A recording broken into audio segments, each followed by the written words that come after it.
भगवान को जल चढ़ाना, लोग जल चढ़ा रहे, सूर्याय नमः आदित्य, कुछ लोग अरे तो ढोंग कर रहे हो, अरे पागल कहीं के। सूर्य भगवान को जल चढ़ाने के पीछे कारण है, क्यों चढ़ाया जाता है सूर्य भगवान को जल? आप बताओ, सूर्य भगवान को जल क्यों चढ़ाना चाहिए?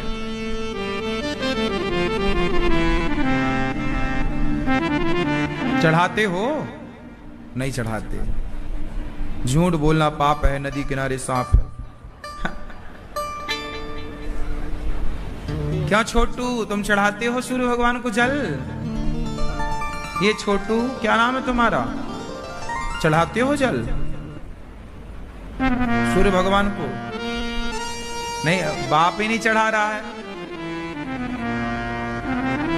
हाँ, तुम चढ़ाते हो रोज, कभी कभार, इसीलिए बच्चा कभी नहीं चढ़ाता। बाप कभी कभी चढ़ा रहा था, बच्चा कभी नहीं। बेटा, यही संस्कार है और यही समय है। जल क्यों नहीं चढ़ाते बच्चे? जल चढ़ाना क्यों जरूरी है? सूर्य भगवान बुद्धि के देवता है। हनुमान जी बुद्धिमान है ना। हनुमान जी को पढ़ाया किसने? सूर्य भगवान। हनुमान जी के गुरु हैं सूर्य। सूर्य भगवान के सामने खड़े होने से, सूर्य अर्घ देने से आपकी बुद्धि मजबूत होती है, विटामिन डी प्राप्त होता है। और सूर्य भगवान हमें इतना प्रकाश देते हैं, हाँ या ना? तो तुम चलो, इसलिए मत चढ़ाओ कि वो भगवान है और जल चढ़ाना चाहिए। अरे इसलिए चढ़ाओ कि वो आपको फ्री में प्रकाश देते हैं, तो कम से कम एक लोटा जल दे के उनका थैंक यू तो करो, धन्यवाद तो दो। ये कृतज्ञता व्यक्त करनी है। क्यों? आप बिजली जलाते हो ना, बिल देते हो ना, तो सूर्य भगवान इतना प्रकाश देते हैं, तो क्या लोटा भर पानी देकर थैंक यू नहीं कर सकते? विटामिन डी तो मिलेगा। जब जल चढ़ाते हैं तो सूर्य भगवान की किरणें उस जल से टकराकर जब आपके शरीर में पड़ती हैं, तो वो किरणें और एनर्जी से आपको भर देती हैं। इंद्रधनुष बनता है कैसे? बस वही इंद्रधनुष का काम कर जाती हैं। वो किरणें बहुत फायदेमंद होती हैं। और सूर्य भगवान है, लोटा भर जल चढ़ा के धन्यवाद। हे सूर्य भगवान, आप हमें इतना प्रकाश देते हैं, हमारी फसलों को प्रकाश ना मिले तो फसलें न होंगी। हमारे भारत में प्रकाश ना पहुंचे सूर्य का तो हाहाकार मच जाएगा। हे सूर्य भगवान, आपका धन्यवाद। हम भारतीय हैं ना, हम धन्यवाद देना जानते हैं। संस्कार है ये। हमारे भारत में सबसे बड़ी पूजा है सूर्य भगवान की। बिहार में एक छठ पर्व आता है दीपावली के टाइम। छठ पर्व में 3 दिन की 4 दिन की पूजा होती है सूर्य भगवान की। सूर्य अर्घ दिया जाता है। माताएं, बहनें, बेटियां, बुढ़े, बूढ़े, बच्चे सब उपासना है। दानवीर कर्ण भी सूर्य भगवान को जल चढ़ाए बिना कभी कार्य नहीं करते थे। पहला काम सूर्य अर्घ। रिश्तों में खटास है तो गुड़ डाल करके जल चढ़ाना चाहिए, ताकि रिश्ते मधुर होते हैं। तुम्हारा व्यापार मंदा चल रहा है, व्यापार में तरक्की नहीं है, पैसा चाहते हो, तो कुमकुम डाल के रंगीन जल चढ़ाने से व्यापार मजबूत होता है सूर्य भगवान की कृपा से। ये सब सिखाओ, है ना? हमारे यहां धन्यवाद की प्रक्रिया है। सूर्य भगवान को थैंक यू। गाय की पूजा, दूध देती है ना, तो उसको माता कह के थैंक यू, सम्मान। हम भारतीय है ना भैया, हम थोड़ा पागल हैं। कैसे? हम आपका एक लोटा जल लेंगे ना, तो हम आपके ऋणी हो जाएंगे कि भैया आपने हमारी मदद की। तो गाय हमारे को दूध पिलाती है, हम ऋणी होते हैं, इसलिए उससे माता का सम्मान देते हैं। कुछ लोग कहते हैं अरे गाय तो जानवर है, क्या तुम्हारा जानवर माता हो सकता? वो हमारी भावनाएं नहीं समझती। गाय को हम माता क्यों कहते हैं? क्योंकि गाय ने हमें मां के बाद दूध उसी ने पिलाया है। तो हमारे भीतर सम्मान देने की भावना है। हम गाय को क्या दे रहे हैं? बोलो, तुलसी को माता का सम्मान दिया। पीपल ऑक्सीजन देता है, तो हमने दीपक जला के हाथ जोड़ के उसका वृक्षों का सम्मान किया। लोग कहते हैं हिंदू पागल है, पीपल की पूजा करता। नालायक, पागल नहीं है, बड़ा वैज्ञानिक था हिंदू।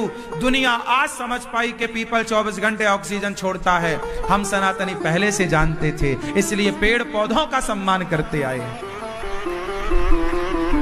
दीपक जलाते आए हैं। क्यों? पेड़ पौधों का, वनस्पतियों का सम्मान कौन करता है? बोलो। आज वैज्ञानिक कह रहे हैं ना पेड़ बचाओ, हम तो पहले ही से पूजा करना मतलब सम्मान करना मतलब उसकी रक्षा करना। वैज्ञानिक कह रहे हैं पहाड़ बचाओ, हमारे गिरिराज जी हैं, कामतानाथ जी हैं, हम पहाड़ों की रक्षा करने वाले। पहाड़ों ने हमें इतना कुछ दिया, पहाड़ों का इस धरती पर योगदान नहीं है? पानी बरसाने में प्रथम भूमिका पहाड़ों की और वृक्षों की होती है। वृक्ष ना हो, पहाड़ ना हो तो पानी नहीं बरसता। बोलो हाँ। फिर तो हम तो थैंक यू करते हैं गिरिराज जी की परिक्रमा लगाकर। लोग कहते हैं पागल हो, पहाड़ की परिक्रमा लगा रहे। अरे हमारी भावनाओं को तो समझो, हम किस प्रकार के लोग हैं। हमारा ये भाव रहता है कि हम धन्यवाद, हम तुम्हारे ऋणी नहीं रहना चाहते, तुमने पानी पिलाया है, हम कोशिश करेंगे कि आपका ऋण चुकाएं। ये भावना हिंदुओं की है। नदी सारे किसानों को पानी देती है, वर्षों से देती चली। आज जब ट्यूबवेल नहीं थे, जब मशीनरी जमाना नहीं था, तब खेतों में फसल कैसे होती थी? बोलो। आज मशीन आ गई, ट्रैक्टर आ गया, तो तुम गाना गाने लगे ट्रैक्टर का। उस जमाने को देखो, जब ट्रैक्टर नहीं था तब बैल तुम्हारी खेत की जुताई करते थे। इसलिए हमारे यहां नंदी का सम्मान है। शंकर जी नंदी की सवारी करते हैं। क्यों शंकर जी नंदी की सवारी क्यों करते हैं? ताकि समाज को बताएं कि ये नंदी भी तुम्हारे पोषक हैं, इनका सम्मान करना। सदा से तुम्हारा खेत नंदी जोतता चला आया है। किसान का सबसे बड़ा सहयोगी बैल था। आज आधुनिकता आज आ गई ना। 100 साल पहले क्या करते थे तुम? तब भूखों मरते थे क्या? तब नंदी तुम्हारी खेत की लदाई जुताई करता था और तुम्हारे घर में अन्न आता था। आज मशीन आ गई तो उस नंदी को तुमने डंडा मार के निकाल दिया। आज नंदी बेचारे तड़प रहे हैं, पॉलीथीन खाने पे मजबूर हैं। ये नमक हरामी पहले नहीं थी। आज मशीनरी आ गई है, काम फास्ट हुआ है, लेकिन गौवंश को जिसने करोड़ों वर्षों से तुम्हारा पालन किया है, तुम्हारे बाप दादे परदादे उनके दादा उनके परदादा, 100 पीढ़ी पीछे जाओ, तुम्हारी 100 पीढ़ियों का पेट गाय ने भरा है। तुम्हारी 100 पीढ़ियों का पेट बैल ने भरा है। तुम्हारी 100 पीढ़ियों की खेती बाड़ी में सहयोग गाय का था। यह बात सही है या गलत है? चाहे वो हिंदू था या मुसलमान था या सिख था या ईसाई था, सबके घर में गाय थी, सबके घर में बैल थे और बैलों से हल चलता था। क्यों जी, बात सही है कि गलत बोल रहे हैं? तो तुम्हारे 100 पीढ़ी तक का पालन किसने किया? बोलो। गाय बैलों ने। 100 पीढ़ी तुम्हारी, 1000 पीढ़ी तुम्हारी गाय का उपकार मानती चली आई है। और आज तुम्हारे शासन में, तुम्हारे होते हुए वही गाय कट रही है कत्ल खाने में। और तुम बता रहे हो हम बहुत इंटेलिजेंट, हम बहुत आधुनिक। जैसे गाय ने तुम्हारे पीढ़ी को बचाए रखा, आज उस गाय को बचाने का नंबर आ गया तो तुम भाग गए, एक गाय की सेवा ना कर पाए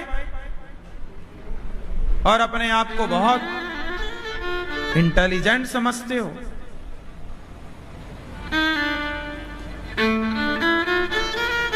आज आधुनिकता के नाम पे तुम्हारे घर में गाड़ियों को रखने की जगह है, लेकिन एक गाय बांधने की जगह नहीं है। 50,000 का कुत्ता तुम्हारे घर में है, पर एक गाय नहीं है। भूल गए उस गाय का एहसान। आज तुम जिंदा हो तो गाय के बल पर। जब भारत के प्रधानमंत्री लाल बहादुर शास्त्री हुआ करते थे, उस जमाने में उन्होंने एक नारा दिया था, एक दिन का उपवास करो, एक दिन का उपवास करो, क्योंकि भरपेट भारत में अनाज नहीं था। उस समय लोग, जब भरपेट अनाज नहीं था, तब गाय का दूध पीकर, घी पीकर, पहले के लोग एक एक गिलास घी पीते थे, हाँ या ना? पुराने लोग एक एक गिलास घी पीते थे। ये बात कितने लोग जानते हैं? जानते हो क्यों पीते थे? क्योंकि भरपेट रोटियां नहीं थी, क्योंकि अन्न की कमी थी, सिंचित नहीं था। जब तुम्हारे बाप दादे भूख के संकट से गुजर रहे थे, अनाज नहीं था, उस समय गाय ने अपना दूध और अपना घी पिलाकर तुम्हारे पूर्वजों को जीवित रखा था। और आज वही गाय कत्ल खानों में कट रही है, और तुम बहुत होशियार हो, कुत्तों के पीछे पड़े हो, कुत्ते गाड़ियों में घूम रहे हैं। इतने नमक हराम नहीं होना चाहिए, इतना बड़ा नमक हराम नहीं होना चाहिए। तुम गाय का एहसान चुका कैसे पाओगे? है हिम्मत तो चुकाओ। गाय का एहसान तब चुकेगा जब तुम घर में गाय रखना सीखोगे। तुम्हारे घर में गाय है, और यदि उसका बछड़ा हो जाता है तो तुम सोचते हो नंदी का क्या करेंगे? अरे जैसे गाय खाती है, बैल को भी खवाओ। क्या खा रहा है वो? तुम्हारी पूरी दौलत खाए जा रहा है क्या? जब तुम्हारे ऊपर संकट था, तब गाय ने तुम्हारा पेट भरा ना। आज गाय पर संकट है, तो क्या तुम्हारा धर्म नहीं है कि तुम गाय की सेवा करो? आज गौवंश पर संकट है इस भारत में, क्या तुम्हारा धर्म नहीं है कि तुम गाय की सेवा करो?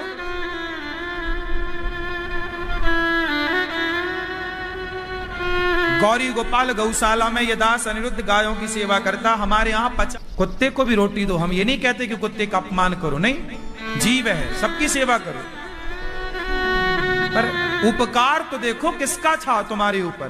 कुत्ते का उपकार नहीं था। हाँ, कुत्ते का भी उपकार था, इसलिए हमारे यहाँ कुत्ते की भी आखिरी रोटी होती है।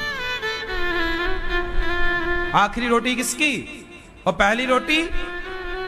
पहले के जमाने में कुत्ते होते थे गांव में, गलियों में। क्यों होते थे? गांव में कोई जंगल का शेर घुस आता था, जंगली जानवर घुस आता था, तो कुत्ता भौंक भौंक के गांव वालों को सावधान करते थे। तो गांव वालों ने सोचा कि भाई ये कुत्ता हम लोगों का रक्षक है, तो कुत्ते को भी रोटी देना शुरू किया। उपकार मानते हैं कुत्तों का हम, इसलिए तो हमारे बुजुर्गों ने कुत्तों को रोटी दी, पहली आखिरी। आज भी हमारे घरों में, हिंदुओं के घर में यह परंपरा है, पहली रोटी गाय को, आखिरी रोटी।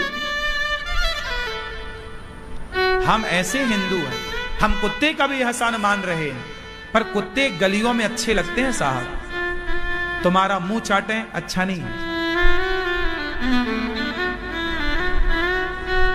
गाय घर के अंदर अच्छी लगती है, कुत्ता घर के बाहर अच्छा लगता है। उल्टा हो गया, गाय बाहर हो गई, कुत्ता भीतर हो गया।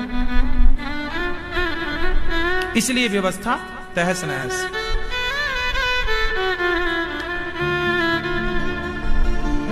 मैं उस किसान को प्रणाम करता हूं जो किसान आज की आधुनिकता में भी अपने खेत की जुताई बैलों से कर रहे हैं। कम से कम उनके कारण कुछ बैल सुरक्षित तो हैं, कुछ गौवंश सुरक्षित तो है। पहले के जमाने में इक्का गाड़ी होती थी। मुंशी प्रेमचंद्र जी एक कहानी लिखते हैं, पंच परमेश्वर। किस किसने सुनी है? अलगू चौधरी, जुम्मन शेख, खाला जान, हमारे पाठ में थी पंच परमेश्वर। उसमें इक्का गाड़ी का जिक्र किया है मुंशी प्रेमचंद्र जी ने। मुंशी प्रेमचंद्र जी की कहानी पुराने भारत का दर्शन है। क्यों? मुंशी प्रेमचंद जी को जानते हो? बोलो। ये दुर्भाग्य है कि आज का यूथ मुंशी प्रेमचंद्र को भूल गया। गबन गोदान सफल उपन्यास लिखे हैं उन्होंने। उनकी कहानियों में पुराने भारत का दर्शन है। पहले के लोग फोटो नहीं खींच, आज आप लोग फोटो खींच के रखते हैं। फोटो नहीं है आज फोटो है। 100 साल पहले फोटो नहीं थी तो लोगों ने कहानियों में सब लिख दिया था कि आने वाली पीढ़ी समझ ले कि पुराना भारत कैसा था। हमारे भारत में इक्का गाड़ी चलती थी। नहीं जानना चाहोगे? तुम्हें क्या मतलब पुराने इतिहास? क्या करना तुम्हें? जो व्यक्ति अपने इतिहास को नहीं जानता वो अपने अस्तित्व को मिटाएगा। इतिहास को जानिए, अपने बच्चों को इतिहास पढ़ाओ। सर्वनाश हो जाएगा उनका जो अपने इतिहास से कुछ नहीं सीखेंगे, जो इतिहास को नहीं जानेंगे। इतिहास में कही गई बातें हमारे और आपके लिए हैं। इतिहास को नकारा नहीं जा सकता। पढ़ा करो इतिहास, पुरानी पुस्तकें पढ़ो। मुंशी प्रेमचंद की कहानियां, पंच परमेश्वर, क्या बढ़िया उसमें न्याय। उस जमाने में कोर्ट कचहरी नहीं था, पंचायत होती थी, पंच होते थे और क्या न्याय होता था। उसकी एक झलक पंच परमेश्वर की कहानी में लिखी गई। इक्का गाड़ी समझते हैं आप? इक्का गाड़ी क्या होती है? इक्का गाड़ी समझते हैं? हाँ, घोड़ा गाड़ी में तो घोड़ा है। इक्का गाड़ी जो थी ना वो एक बैल से चलती थी। 2 बैल से चलो से बैलगाड़ी कहते हैं, छकड़ा कहते हैं। जिसमें एक बैल की जरूरत पड़ती थी वो इक्का आज भी गांव में कहीं कहीं देखने को मिलती है। इक्का गाड़ी है ना।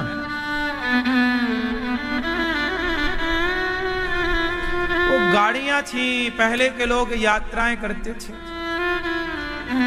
पुराना भारत था। मेरी इस सारी बातों का निष्कर्ष ये है, आप सबसे हाथ जोड़ के प्रार्थना है कि गौ माता के बारे में सोचिए कुछ।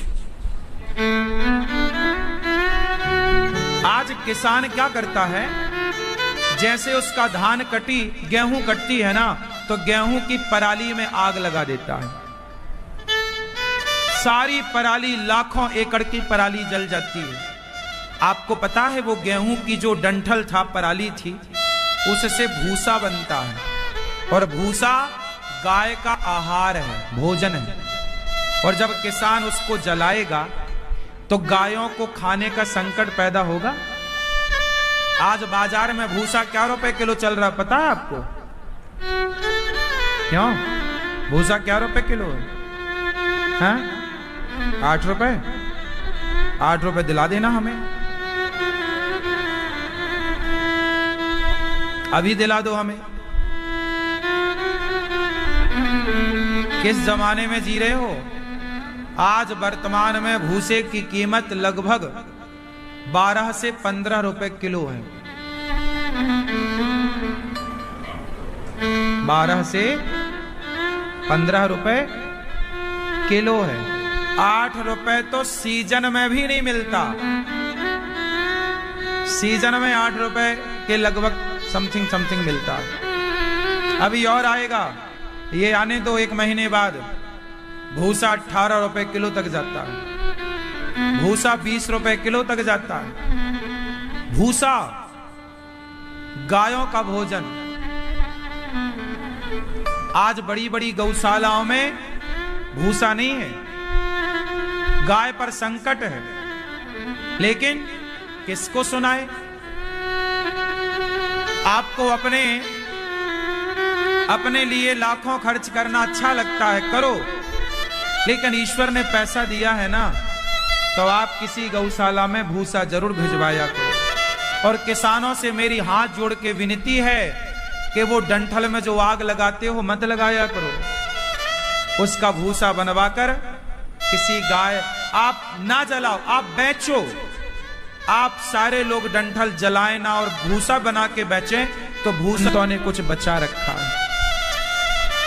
संत ना होते तो गाय ना होती, संत और ब्राह्मण ना होते तो भगवत गीता ना होती। आज यदि धर्म बचा है तो इन संतों ने ही बचा रखा है। तुमसे कहते हैं मां बाप की सेवा करो तो तुम कुछ करते हो, वरना यदि संत महापुरुष ना प्रवचन करें तो तुम्हारे पतन होने में टाइम ना लगेगा। वो तो संतों की बातों ने कुछ कंट्रोल कर रखा है। इसलिए संत सदा से समाज के हितैषी रहे हैं। आज संत लोग कहते हैं कि गाय के लिए सहयोग करो। आज देखिए वृंदावन में इतनी बड़ी बड़ी गौशालाएं हैं, जिस गौशाला में 1 लाख गाय हैं, 50,000 गाय हैं। ये तुम्हारे बस का है? तुम एक गाय नहीं रख पा रहे हो तो कम से कम जहां गाय हैं वहां भूसे का सपोर्ट तो करो। मत दो पैसा, ट्रॉली भर भूसा भिजवाओ, गौशालाओं में भूसे का दान करो। मत दो पैसा, भूसा दोगे तो गाय जिंदा रहेगी, वरना गाय भूख से मर जाएगी। साधु कितना भीख मांगे, थक जाते हैं हम लोग भीख मांग मांग के, शर्म आने लगती है। लोग कहते हैं अरे इस दिन का तो काम ही है मांगना। क्या करें, रोज के गायों की सेवा करो तो हम भूखे रह सकते हैं, गाय थोड़ी रहेगी। गाय को तो चाहिए ना। पहले गायों के नाम की हर गांव में गौचर भूमि होती थी। आज बता दो कहां बची गौचर? सारी भूमि किसानों ने कब्जा कर ली, सारी भूमि गौचर खत्म। गौचर भूमि थी तो गाय गौचर भूमि में बैठती थी, आज वो गाय सड़क में बैठने को मजबूर है। क्या गायों की भूमि आज के लोगों ने नहीं हड़प ली? बोलो। सरकार के रिकॉर्ड में देखिएगा, आज भी गौचर भूमि पड़ी है, सरकार के रिकॉर्ड में तो है पर प्रेजेंट में नहीं है। आजकल सब रिकॉर्ड में दिखता है, कागजों में, प्रत्यक्ष कुछ नहीं। आज वो गाय गौरी गोपाल गौशाला में गाय है, क्या एक गाय को आप भूसा नहीं दे सकते? क्या एक गाय की आप सेवा नहीं कर सकते? क्या गाय को आप गोद नहीं ले सकते? सेवा करना है। किस गृहस्थी क्या है? आप अपने बच्चों का भी पालन करो, आप कमाओ। आप सरकार को टैक्स देते हैं ना, आपके टैक्स से सरकार चलती है। आप बच्चों को पढ़ाते हो ना, आपकी कमाई से बच्चे पढ़ते हैं। आप पत्नी को साड़ी ज्वेलरी लाके देते हो ना, आपके पैसे से पत्नी खुश होती है, आपके पैसे से घर का चूल्हा जलता है। तो साहब, गृहस्थी केवल अपने परिवार का पालन नहीं करता, गृहस्थी की जिम्मेदारी है कि तुम्हारे द्वार पर कोई संत आवे तो उसको भी भोजन देना है, तुम्हारे द्वार पे गैया आ जाए उसे भी रोटी देना है। गृहस्थी की जिम्मेदारी साधु से बड़ी है। गृहस्थी की जिम्मेदारी साधु संतों से बड़ी है। गृहस्थी के घर से सबका पालन होता है। भीख मांगने हम जाएंगे तो बताओ किसके घर जाएंगे? साधु के घर भीख मांगने जाएंगे? साधु के घर क्या मिलेगा? वो तो खुद लंगोटी में घूम रहा है। भीख मांगी जाएगी तो आपके घर में, और यदि अनिरुद्धाचार्य को आपके घर में भी यदि 2 रोटी नहीं मिली तो बताओ हम रोटी मांगने कहां जाएं? किसके द्वार पे मांगे? भिक्षा मांगना और मांग कर सेवा करना, ये परंपरा कोई आज की नहीं है, शुरू से रही है। बताओ, भगवान श्री कृष्ण पढ़ने गए थे सांदीपनी जी के यहां, तो भगवान श्री कृष्ण और सुदामा भिक्षा मांगते थे कि नहीं? बोलो बोलो, क्यों मांगते थे? क्योंकि सांदीपनी जी का जो गुरुकुल था वो भिक्षा के बल पर चलता था। चेला भिक्षा मांग कर लाते थे, जो लाते थे माता बनाती थी, सूखा रूखा बच्चे खाते थे और गुरुजी पढ़ाते थे। क्यों मांगते थे? भगवान बुद्ध के बारे में सुना होगा कि वो भिक्षा मांगने जाते थे। भिक्षाम देही, बोलो हां। गौतम बुद्ध मांगते थे, सुदामा भिक्षा मांगते थे, बोलो हां। राम पढ़ने गए, राम भिक्षा मांगते थे। गुरु ग्रह पढ़न गयऊं रघुवर। ये भिक्षा मांगने की परंपरा कोई आज की जोड़ी है? भिक्षा मांग क्यों रहे हैं ये तो सोचो। भिक्षा मांग कर साधु संत गाय की सेवा कर रहे हैं। तुम भिक्षा देना बंद कर दोगे, कौन सेवा करेगा गायों की? तुम तो फ्लैट में रहते हो, कर लो सेवा।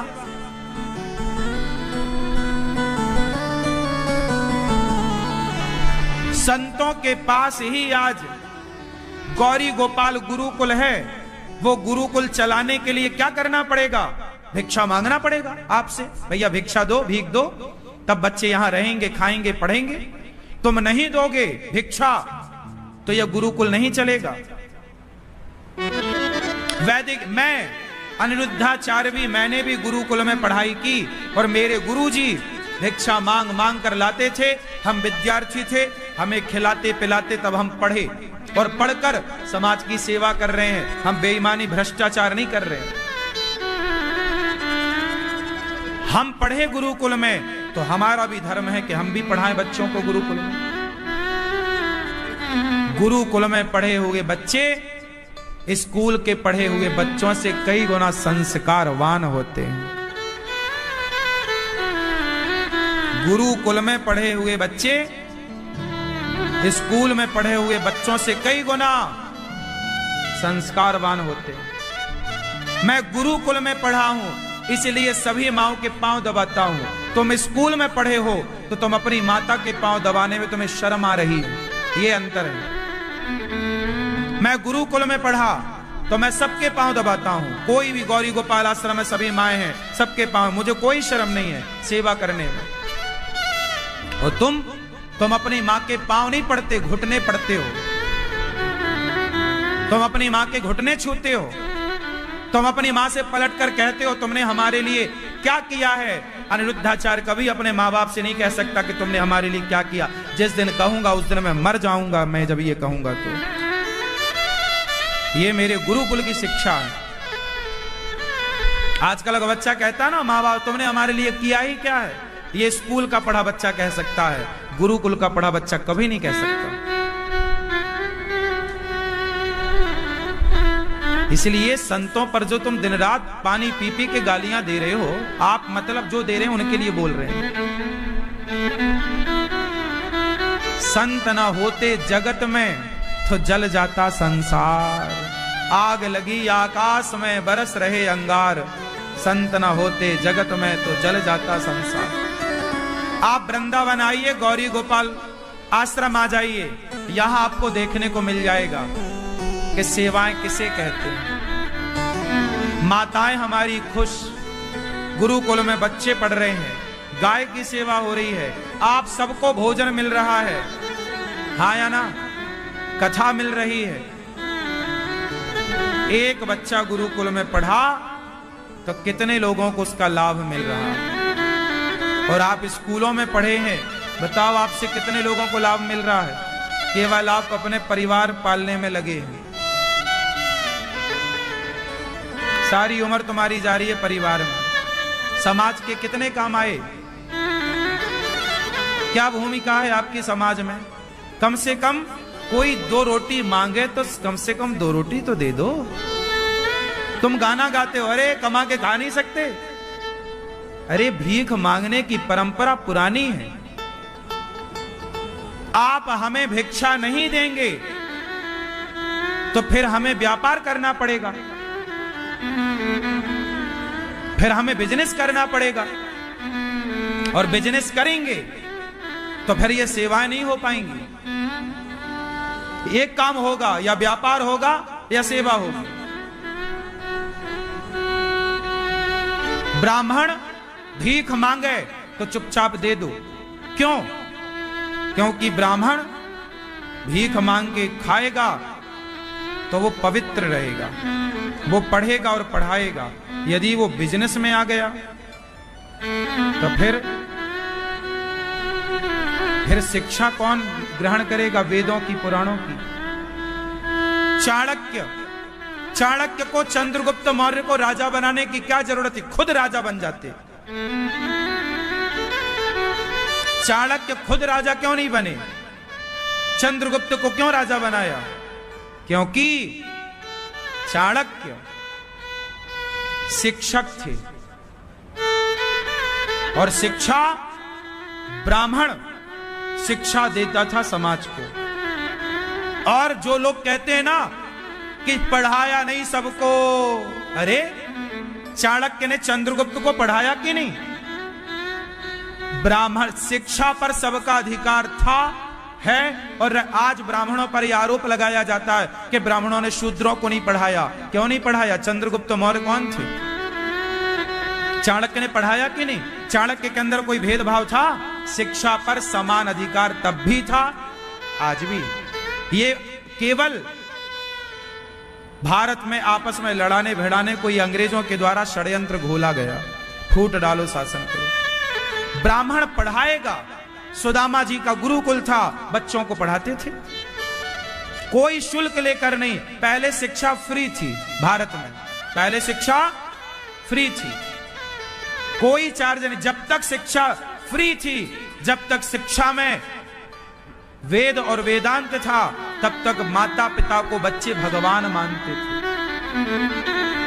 और जिस दिन से गुरुकुलों की शिक्षा खत्म हुई, उस दिन से बच्चे अपने मां बाप का सम्मान नहीं करते।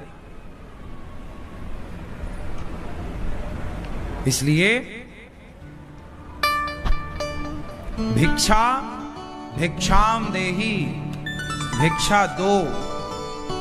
भिक्षा दोगे तो सेवाएं चलेंगी, और सेवाएं बंद हुई तो क्या जिम्मेदारी आपकी नहीं कि आप 2 रोटी ना दे पाए? कौन सी दौलत मांगी थी तुमसे? कौन सी तुम्हारी प्रॉपर्टी मांग ली? द्वार पे आए हुए को भिक्षा जरूर देनी चाहिए। ना जाने किस रूप में कब तुम्हारे द्वार पे भगवान भिक्षा मांगने आ जाए। बामन भगवान भिक्षा मांगने गए थे राजा बलि के यहां। बोलो हाँ, बोलो। मांगा तो भिक्षा मांगने की परंपरा कोई आज की है? राजा बलि बोल देते बामन, कमा के खाओ जा, क्या भीख मांग रहे हो?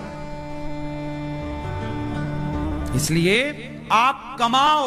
हे विधाता, हे ईश्वर, मैं आपके चरणों में प्रणाम करता हुआ कहता हूं कि मुझे इस लायक बनाना विधाता कि मेरे द्वारे पर कोई आवे तो मैं उसे पेट भर भोजन दे सकूं। हे विधाता, मुझे कथा सुनाता हूं, आपके लिए सही बातें करता हूं, आपको सही मार्गदर्शन करता हूं, और यही मेरी संपत्ति है। गुरु द्रोणाचार्य ने पढ़ाया तो पढ़ने वाले विद्यार्थी ने दक्षिणा दी के नहीं? एकलव्य से अंगूठा मांगा, मैं आपसे अंगूठा नहीं मांग रहा हूं। पहले के चेला गुरु जी से ज्ञान प्राप्त करते थे और बदले में अपनी मर्जी से क्या देते थे? दक्षिणा। ये दक्षिणा देने की परंपरा कोई आज की है क्या? तो ज्ञान पाओ तो दक्षिणा मतलब अच्छे कार्यों का सपोर्ट। अच्छे कार्यों का सपोर्ट नहीं कर सकते तो चलो मत करो, पैसे मत दो, आशीर्वाद दो, कम से कम संत समाज को गालियां तो मत दो भैया, गालियां तो मत दो। मत दो सहयोग, मत दो एक रोटी, गालियां तो मत दो। जो अच्छा कर रहा है उसे गालियां तो मत दो, अपमान तो ना करो। यदि आप समाज के लोग अपमान करेंगे तो अच्छा करने वाले का मनोबल कमजोर पड़ता है। एक बार आप संतों के पक्ष में सोचते क्यों नहीं? संतों को बस जो मुंह आता है लोग गाली दे देते हैं, संतों को अपमानित कर देते हैं। एक बार सोचते क्यों नहीं कि वो संत आप समाज के बीच में ना होते तो तुम्हारी स्थितियां क्या होती? संतों ने व्यवस्थाएं बनाई।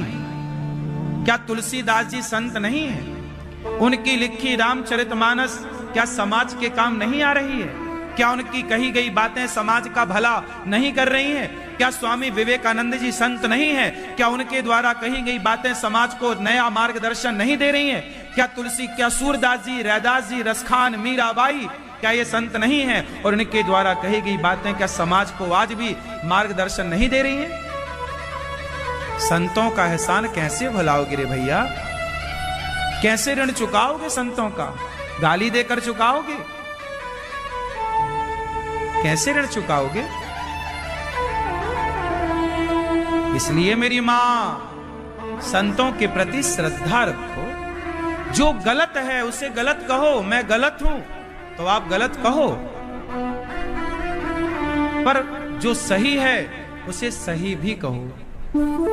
और आप भारत के लोग हैं, आप अपने लोग हैं, आप ही अपने साधु संतों को गालियां देंगे तो इन संतों का सम्मान कौन करेगा? और ये संत कोई आपसे प्रॉपर्टी थोड़ी लिखवा रहे हैं कि तुम अपनी संपत्ति हमें दे ना। 2 रोटी की भीख मांग रहे हैं तो दे दो ना। क्यों? यहां इतनी गर्मी है, वो मैया पंखा झलका रही है तो एसी लगाना मजबूरी थी, तो एसी आपके लिए लगा है कि आप सब प्रेम से कथा सुने। आज की व्यवस्थाओं को तो बनाना पड़ता है ना, वो तो समय की रिक्वायरमेंट है। बोलो, नहीं करना पड़ेगा। ये सोफे इतने सारे रखे हैं काय के लिए? कि आपको बैठने में आराम हो। आपके घुटनों में दर्द है, आप नीचे नहीं बैठ पाते, तो आपको यहां बैठ के आप सुनिए। ये व्यवस्थाएं आपकी हैं, आपके लिए हैं। व्यवस्थाएं बनानी पड़ती हैं। आपकी गृहस्थी में 4 लोग होते हैं, आपके परिवार में 6 लोग होते हैं। संतों का परिवार बड़ा होता है। आप सब कौन हैं? हमारा परिवार है। आप तो 6 लोगों को भोजन बनाते हैं, परंतु हमारा परिवार तो आप सब हैं, तो आप सबका भोजन गौरी गोपाल में बनता है।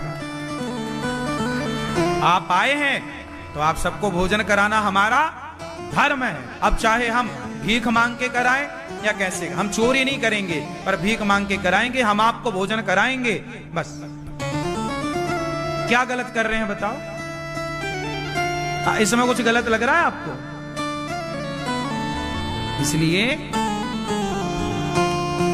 अच्छे काम कर लो रे भैया। बुरा जो देखन मैं चला,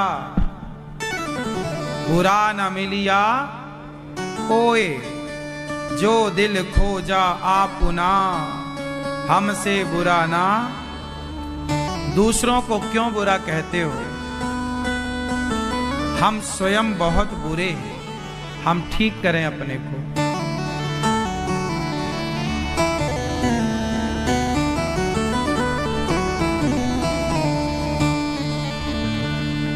कल भगवान ने गिरिराज जी का पावन दर्शन कराया। गोवर्धन 1 उंगली से गाय चराई, गाय की सेवा आप भी करना। एक दिन भगवान गोवर्धन को जब स्थापित करते हैं, उसके बाद उनके एक लीला हुई। भगवान पिता को वरुण देवता ले गए, छुड़ाया, सबको वैकुंठ का दर्शन कराया। वृंदावन की महिमा सबसे उत्तम है। अब देखो, आज भगवान का मन हुआ है रास रचाने का। भगवान पिता रात्रि शरदोत्फुल्य मल्लिका, वीक्षरन्तुं मनश्चक्रे योगमाया मुपाश्रितः भगवान पिता रात्रि। भगवान आज रास रचाने का मन बना रहे हैं। किसका मन? आज भगवान ने गोपियों को बुलाया। निशम्य गीतम तदनंग वर्धनम ब्रजश्रियः कृष्ण गृहीत मानसा आजग्मुरन्योन्यमलक्षितोद्यमा स यत्र कान्तो जवलोलकुण्डला। निशम्य गीतम तदनंगवर्धनम ब्रजश्रियः कृष्ण गृहीत मानसा। निशम्य गीतम, आज भगवान ने क्लीम बीज मंत्र गाया, क्लीम बीज मंत्र छोड़ा। गोपियां काम कर रही थी। आज शरद पूर्णिमा की रात, शरदोत्फुल्य मल्लिका। आज रंतुम रमण करने का मन बनाया भगवान ने। योग माया मुपाश्रिता, राधा रानी का आश्रय लेकर आज गोविंद ने यमुना के पुलिन तट पर जो बांसुरी बजाई श्याम सुंदर ने। गजब की बांसुरी बजती है वृंदावन वसैया की, करूं तारीफ मुरली की या मुरली के बजैया की। आज भगवान ने सुंदर सी बांसुरी बजाई, गोपियों को बुलाया, आओ आओ आओ। गोपियां काम कर रही थी। क्या क्या? गोपियां काम कर रही थी। कोई दुहन्त्योऽभिययो काश्चित् दोहं हित्वा समुत्सुका। एक सखी गाय दौह रही थी, एक पोछा लगा रही थी, एक बच्चे को दूध पिला रही थी। बच्चे को वहीं छोड़ा, अभी पेट भरा नहीं था बच्चे का, छोड़कर दौड़ पड़ी कृष्ण की तरफ। सारा काम छोड़ दिया गोपियों ने, दौड़ पड़ी श्री कृष्ण की। हाँ या ना? ये गोपियां काम से ज्यादा महत्व भगवान को देती हैं। अच्छा बताओ, काम ज्यादा महत्वपूर्ण है कि भगवान ज्यादा महत्वपूर्ण है? बोलो। कर्म, कर्म श्रेष्ठ है या धर्म श्रेष्ठ है? हाँ? कर्म को प्राथमिकता देनी चाहिए कि धर्म को प्राथमिकता देनी चाहिए? जोर से, जोर से। कर्म, आप बताओ। कर्म, आप बताओ।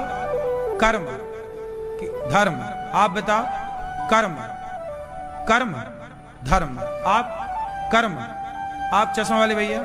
कर्म, ये दादाजी क्या कह रहे हैं? कर्म, धर्म। धर्म और कर्म दोनों में आप श्रेष्ठ किसे मानते हैं? क्यों दादाजी? कर्म, कर्म, बोलो हाँ कि ना?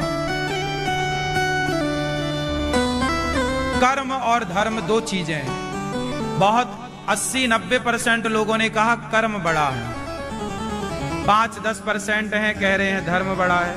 मैया को सुलाने से जगाओ, मैया है कि सुबक्कड़ है?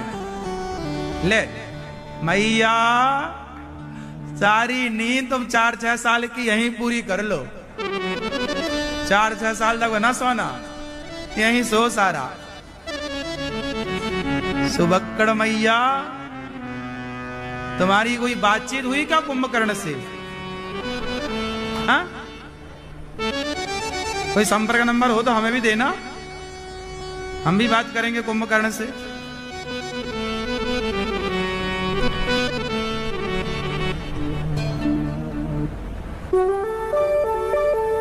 कर्म बड़ा है कि धर्म बड़ा है भैया? आप बताओ, आप बताओ।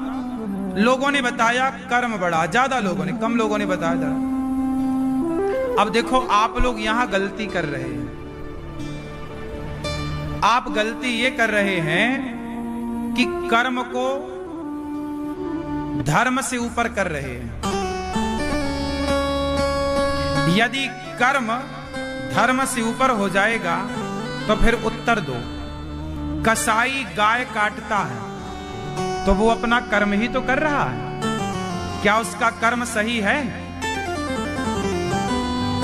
कसाई गाय काट रहा है तो वो कर्म ही तो कर रहा है। शराबी शराब पी रहा है, पूछो क्या कर रहा? बोले मैं अपना कर्म कर रहा हूं। बकरा काटने वाला बकरा काट रहा है, क्या कर रहा? अपना कर्म कर रहा है। कर्म बड़ा कैसे हो सकता है? तो फिर कसाई का गाय काटना, क्या वो कर्म श्रेष्ठ है? बकरे का काटना कसाई के द्वारा, क्या वो कर्म श्रेष्ठ है?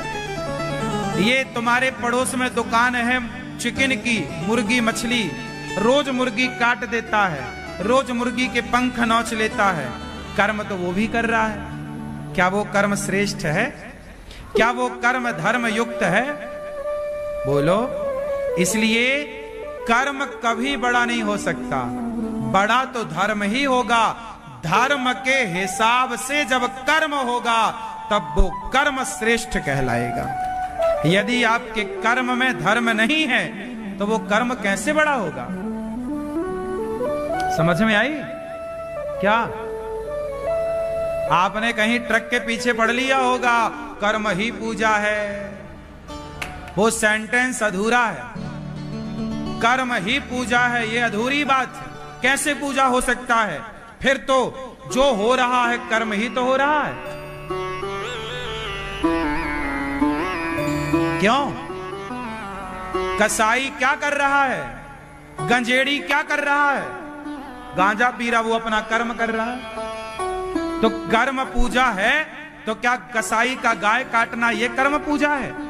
क्या मांस काटना, मांस पकाना ये कर्म पूजा है? ना जी, कर्म पूजा कैसे होगा भैया? कर्म पूजा नहीं होगा, धर्म ही पूजा होगा। धर्म युक्त कर्म श्रेष्ठ है। जब तक उस कर्म में धर्म नहीं जुड़ता तो कौन सा कर्म? सत्कर्म कि असत कर्म? अच्छा कर्म कि बुरा कर्म? अच्छा और बुरा कर्म को कौन डिफाइन करेगा कि ये अच्छा और ये बुरा है? धर्म।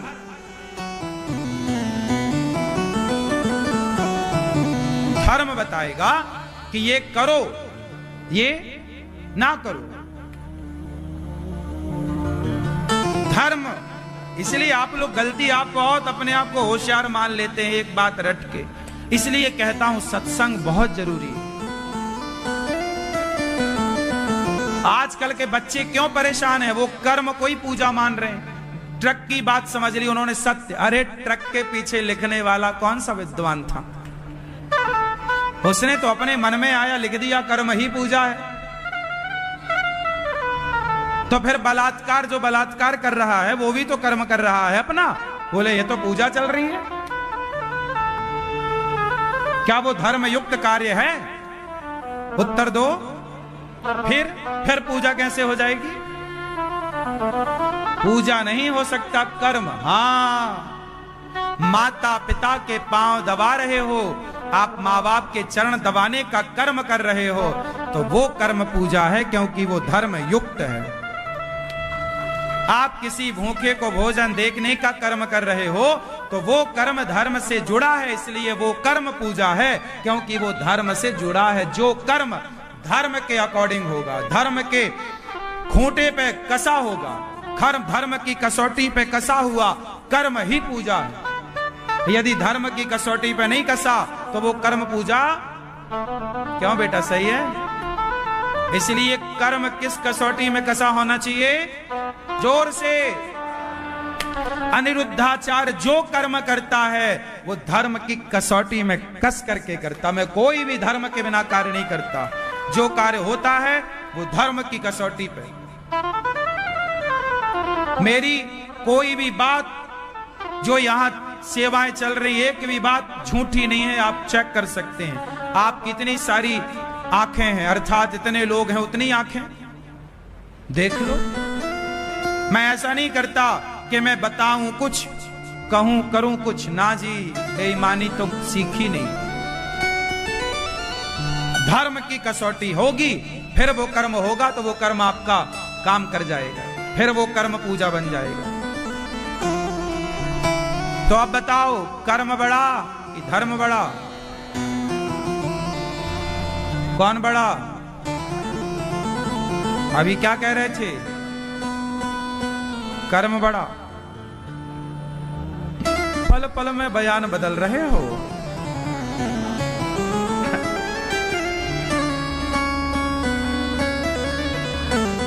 हाँ, मिले हो तुम हमको इसी ही उम्र में, इसलिए बता रहे हैं। पहले मिलते तो पहले बताते। बदलाव लाएंगी ये बातें, विचारों का बदलाव, स्वभाव का बदलाव, जीवन का नजरिया बदलेगा, देखने का दृष्टिकोण बदलता है। संगत अच्छी हो तो सब अच्छा होता, संगत बुरी है सब बुरा होता। कैकेयी ने संगत कर ली मंथरा की, और अर्जुन ने संगत कर ली श्री कृष्ण की। दोनों को देख लो। संगत जिसकी आप करते हैं ना, आप वैसे बनते हैं। श्रेष्ठ जनों की संग, इसलिए हमारे भारत में गुरु होते हैं। श्रेष्ठ जनों को गुरु बनाइए और उनके बताए मार्ग पर चलिए, कामयाब हो जाएंगे। भगवान गोपियों को बुलाते हैं, सारी गोपियां अपना कर्म छोड़ती हैं कृष्ण के लिए, क्योंकि कृष्ण धर्म है। छोड़ आई। भगवान ने कहा, स्वागतम वो महाभागा, प्रियम किम करवाणि वः, ब्रजस्यानामयं कच्चित् ब्रूता गमन कारणम। सारी गोपियों का भगवान ने स्वागत किया। स्वागतम वो महाभागा, आओ, यहां आओ। क्यों आई हो? आने का उद्देश्य, हेतु क्या है बताओ? गोपियों को भगवान पहले बुलाते हैं, आओ बांसुरी बजा के। तो जब आई, क्यों आई हो? आने का हेतु क्या है, उद्देश्य क्यों आई? गोपियां बोली, आपने बुलाया, हम चली आई। कैसे बताएं, आप बुलाए हो? भगवान बोले, हम तो बांसुरी बजा रहे थे। आई हो तो जाओ जाओ जाओ। गोपियों को भगवान ने कहा, जाओ।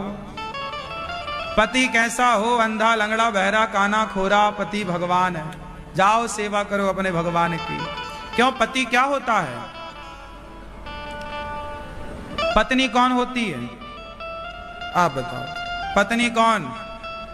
लक्ष्मी। और पति कौन? देवता। तो आप देवता हैं? आपकी पत्नी तो आपको देवता मानती है। कहां पत्नी आपकी? कौन है? मैया। देवता मानती है इनको? क्या मानती हो? हाँ, परमेश्वर। लो, देवता से बड़ा मानती हैं आपको। भगवान, जय हो भगवान जी की। वो तो अपनी जगह सही है, भगवान मानती हैं। आप बताओ, आप भगवान हो? भगवान के कोई आचरण, कोई लक्षण? हाँ, यदि पत्नी आपको परमेश्वर माने तो आप भी उस परमेश्वर की तरह बनने की कोशिश कीजिए। बन तो नहीं सकते हम लोग, पर अच्छी राह पर चल तो सकते हैं। क्यों? मेरी मां अनिरुद्धाचार्य कभी राम नहीं बन सकता, कभी कृष्ण नहीं बन सकता, लेकिन कृष्ण और राम के बताए मार्ग पर तो चल ही सकता है ना मेरी मां। हम ये कब कहते हैं कि तुम भगवान बन जाओ? भगवान के बताए उसूलों पर चलो। पति कैसा भी हो, कौन होता है? आप पति को क्या मानती हैं? परमेश्वर मानती हो? इस लायक है वो? फिर सही है। कहां है? नहीं आए? अब सोचो, वो आपके पास बैठे सुन रहे होते तो आपके प्रति और कितनी श्रद्धा जाग जाती। इसलिए कथा जोड़ी से सुनना चाहिए और अच्छा रहता है।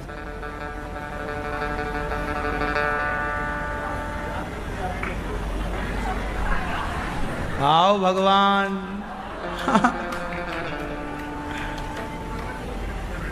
तो आप काहे पीछे चले गए? ये परेशान कर रही थी क्या?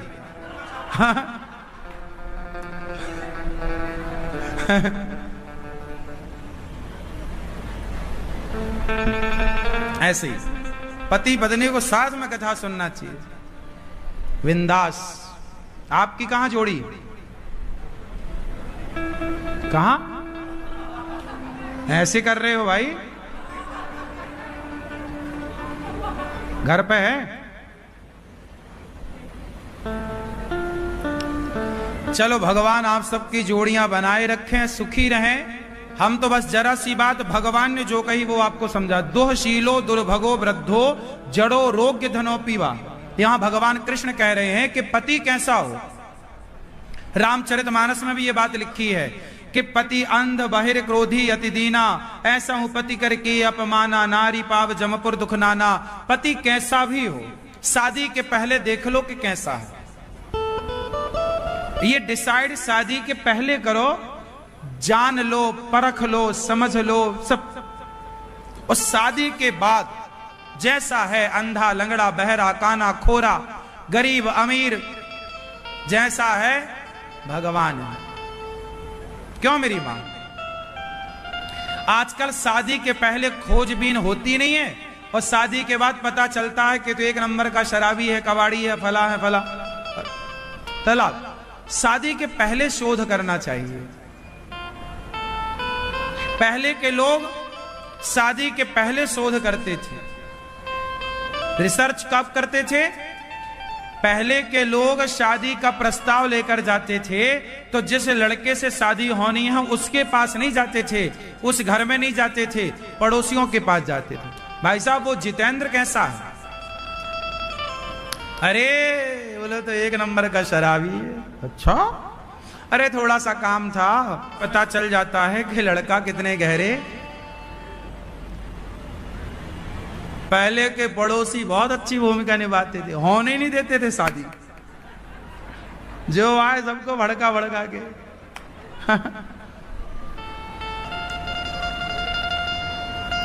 थोड़ा खोजबीन तो होनी चाहिए। लड़की के बारे में भी थोड़ा जानो। गांव वालों से पूछो कैसी है, मोहल्ले वाले से पूछो कैसी है, कितने बजे आती है, कितने बजे जाती है। एक अच्छा डिसीजन लेना है तो एक अच्छी प्लानिंग होनी चाहिए। क्यों? रिश्ता एक दिन के लिए नहीं जुड़ता, सदा के लिए जुड़ता है। शादी के पहले आपको एक काम और करना चाहिए। आज के जमाने में बता दूं, कर लेना, काम आएगा। मेरी बात, सारी बातें करोड़ों की, आप मान लो तो। शादी के पहले लड़की का और लड़के का ना पूरा मेडिकल टेस्ट करा लो, पूरा चेक कराओ बॉडी कैसी है, कोई बीमारी तो नहीं है। कई बार पता चलता शादी के बाद कि लड़की को गंभीर बीमारी है, लड़का को गंभीर बीमारी है। शादी के बाद माँ बाप छिपा के रखते हैं, कौन बताएगा कि मेरी बेटी को बीमारी है, मेरे बेटे को बीमारी है। एक मेडिकल पूरा टेस्ट करा लेना चाहिए, ब्लड टेस्ट करा लेना चाहिए, एक्सरे सब देख लो ना पूरा।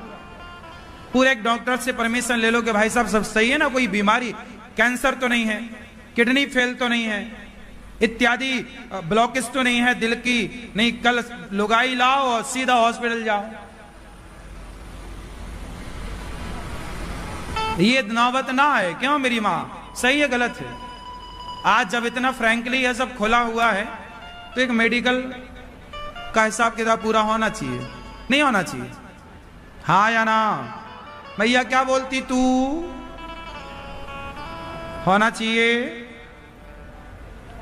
विवाह करने के पहले पानी पियो छान के, और विवाह करो जान के। जान लो, सारी जिंदगी का रिश्ता। पति पत्नी भगवान कह रहे हैं एक दूसरे के प्रति समर्पण भाव रखें। बहुत अच्छा रिश्ता चलाना हो तो अच्छे पति के लक्षण बताओ। आप अच्छे पति के 2 लक्षण बताओ।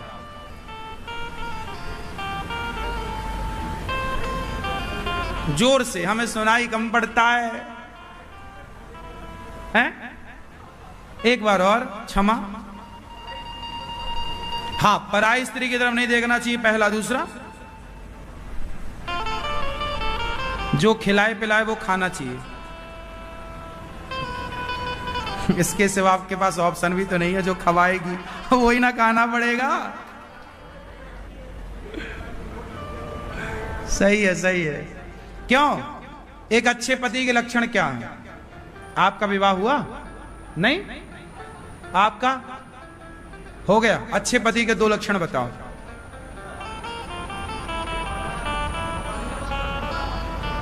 हैं? हाँ, पत्नी को खुश रखो। तो कैसी रहेगी खुश, भाग्यवान?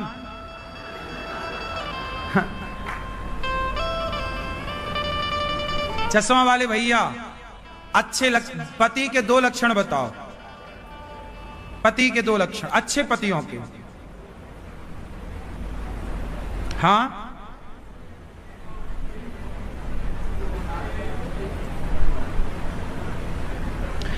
चलो अब सुनो। अच्छे पति का पहला लक्षण है कि वो सदा अपनी पत्नी पर विश्वास रखे, विश्वास करे। दूसरा, अच्छा पति वो होता है जो कभी भी किसी के सामने और अकेले में अपनी पत्नी का कभी अपमान ना करे, उसे जलील ना करे। अच्छा पति जो होगा वो कभी अपने पत्नी को अपमानित नहीं करेगा और उसके माता पिता पर कभी उंगलियां नहीं उठाएगा। वरना पति को जरा गुस्सा आता है तो पहले माँ बाप पे टूटता, तेरा तो बाप ही ऐसा है, तेरी तो माँ ही ऐसी है। इससे क्या होता है? लड़की खिन्न हो जाती, दुखी। भाई, माँ बाप तो प्यारे सबको होते हैं। आप हमें जी भर के गाली दे दो, मैं सारी आपकी बर्दाश्त कर लूंगा, पर मेरे माँ बाप को आप कुछ कहेंगे ना, थोड़ा मेरे को कष्ट होगा। ऐसा मर्दों का स्वभाव होता है। क्यों? मैं तुम्हें एक थप्पड़ मारूं तुम सह सकते हो, पर तुम्हारे माँ बाप को मैं कुछ कहूं तो तुम्हें थोड़ा नहीं होगा। ये सबका होना भी चाहिए, ये होना चाहिए, सही बात। ऐसे ही लड़की होती है ना, उसका भी बाप है, पाल पोस के बड़ा किया, इसको पढ़ाया लिखाया। माँ है, प्यारी तो है ना माँ, पिता तो प्यारा। और तुम एक पल में उसके बाप को गालियां दे देते हो, एक पल में तुम उसकी माँ को गालियां। वो तुम्हारे जाने के बाद रोती है अकेले बैठ के कमरे में कि हम ऐसा पति मिला है जो मेरी माँ का अपमान करता है। कम से कम देखो, मेरे माता पिता हो या तुम्हारे माता पिता हो, माँ बाप तो भगवान ही होते हैं। इन पर कोई उंगलियां नहीं उठानी चाहिए, मेरा मानना है। देखो, मैं थोड़ा कम पढ़ा लिखा हूं, लेकिन मैं चाहता हूं कि किसी के माँ बाप का अपमान नहीं होना चाहिए। ना तो तुम्हारे माँ बाप का अपमान हो, ना मेरे माँ बाप का, ना मेरी पत्नी के माँ बाप का। मुझे कोई अधिकार नहीं है कि मैं अपनी पत्नी के माता पिता को गालियां दूं। अधिकार है? आजकल के 2 कौड़ी के पति बात बात में पत्नियों के पिता को गालियां देते हैं। सास जरा कुछ बहू से शक्कर ज्यादा हो गई चाय में, पत्ती कम हो गई चाय में, नमक ज्यादा हो गया दाल में, तो सास ताने, तेरी माँ ने यही सिखाया था। अरे सासू माँ, थोड़ा मुंह बंद भी रखा करो। इतने ताने मारोगी ना तो ये बहू तुम्हारी हर ताने का समय आने पर बदला लेगी, फिर ना रोना। इसलिए ताने क्यों मारना है? अरे बहू तुम्हारी बेटी ही तो है। अब वो यदि नहीं सीख कर आई घर से तो तुम माता हो, ताने क्यों देती हो? हाथ पकड़ के सिखाओ ना, बेटा ऐसे दाल बनती है, ऐसे साग बनती है, ऐसे चाय बनती है, ऐसे काम होता। तुम क्या अपनी बेटी को तुमने नहीं सिखाया? तुमने अपनी बेटी का हाथ पकड़ के सिखाया है, तुमने अपनी बेटी के कपड़े धोए हैं, तुमने अपनी बेटी के कपड़ों में प्रेस किया है। आज बहू का जरा सा तुम काम कर लोगी तो क्या छोटी हो जाओगी? बहू ही सारा काम करे सास का। सास का शरीर स्वस्थ है तो क्या बेटी की तरह बहू को लाड़ नहीं लड़ाना चाहिए? आ गई नागिन, भर भर के ले जा रही है सब। ये सारा जो आज ननंद भौजाई की लड़ाई है ना, ये केवल सासों के कारण है। यदि तुमने परिवार का सामंजस्य बिठाया होता, अपनी बहू को भी बेटी का सम्मान दिया होता, तुम बहू को, तुम बेटी आती है ना तुम्हारी, तुम फूल के फुक्का हो जाती हो, गुब्बारा, बेटी आई बेटी आई बेटी आई बेटी आई। और बहू को देख के तुम्हारे ढहना गिर जाते हैं, मुंह लटक जाता है। इतना दोगला पन्ना बताओ मेरी मां, तुम्हारे इस दोगलेपन से तुम्हारा घर उजड़ जाता है और तुम बनी होशियार बैठी रहती हो। जो व्यवहार बेटी के साथ वही व्यवहार बहू के साथ। अरे बेटी और बहू एक कर दो। ईश्वर को जब मुंह दिखाना पड़ेगा तो ईश्वर ये ना कहे कि तूने अपनी बेटी के साथ अलग व्यवहार किया और अपनी बहू के साथ ना, मेरे माथे पे कपट शब्द ना जुड़ जाए। आपने बेटी और बहू के साथ अलग व्यवहार किया तो ये सास का कपट है या नहीं? बेटी आती है तो साड़ी खरीद के देती हो, तुमने बहू को साड़ी दी थी तो दोनों को देती ना। बेटी ये साड़ी तेरे लिए, ये साड़ी तेरे लिए। बहू से ही बोलो, बेटा रक्षाबंधन आ रही, जा 2 साड़ी खरीद के ले आना। बेटे से बोलो, बेटा लाएगा 2 साड़ी। फिर 1 साड़ी बेटी को देना, 1 साड़ी बहू को देना। जा 2 जोड़ी पायल लेके आ बेटा, तेरी माँ कह रही है। 1 जोड़ी पायल बेटी को दो, 1 जोड़ी पायल बहू को दो। वाह, फिर वो घर घर थोड़ी रहेगा, स्वर्ग हो जाएगा। तुम 1500 के बचत के चक्कर में अपना घर नर्क बना लेती हो और बहुओं की नजरों से तुम सासें गिर जाती हो। बड़ी वो नहीं है जो बड़ी बनी रहे, बड़ा वो है जो परिवार में व्यवहार एक रखे। घर का अपना नियम बनाओ। हमारे घर में कोई भेद ना होगा, बड़ी बहू और छोटी बहू एक रहेगी। जो बड़ी बहू को वो छोटी बहू को। ऐसा नहीं कि बड़ी बहू, बड़ा बेटा ज्यादा कमाता है तो बड़ी बहू को 5000 की साड़ी, छोटा बेटा कम कमाता है तो 200 रुपया की साड़ी।